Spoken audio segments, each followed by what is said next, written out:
প্রিয় দর্শক, গতকাল রাত 8টার দিকে আমার একটা কল আসে, একটা গরুর কৃত্রিম প্রজনন করাইতে হবে। আমি জিজ্ঞাসা করলাম কোন জায়গা, আমাকে বললো গোকুলখালি। তো আমি আসলে গোকুলখালি আসি, এসে দেখি যে আসলে এই ফার্মে একটা গরু হিটে এসছে।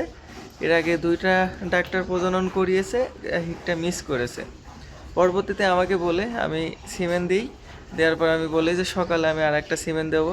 সকালবেলা আমাকে ফোন দিয়েছে, আমি কিন্তু ঘুম থেকে উঠে চলে এসেছি গরুটাকে সিমেন্ট দেবো বলে। তো গরু দেখাশোনার যেই ভাইয়া দায়িত্বে আছে সেই ভাইয়া বললো যে ভাইয়া আপনি এক কাজ করেন, আমি একটু দুধটা ধুয়ে নেই, আপনি একটু দাঁড়াবেন। আমি ওনাকে বলে যাইছে ঠিক আছে, সমস্যা নেই, তুমি দুধটা ধুয়ে নাও। কারণ এই সকল গরুগুলোর কিন্তু অনেক দুধ হয়, এদের কিন্তু টাইমে টাইমে দুধ দেওয়া লাগে, নাই কিন্তু দুধ পড়ে যায়। আমি চাই না কারো ক্ষতি হোক, আমার একটু সময় যায় যাক। দর্শক, আশা করি আপনাদের ভিডিওটা ভালো লাগবে। যদি ভালো লাগে অবশ্যই কমেন্টে কমেন্ট করে যাবেন, ভিডিওটা শেয়ার করবেন, সাবস্ক্রাইব কিন্তু অবশ্যই করবেন। আল্লাহ হাফেজ।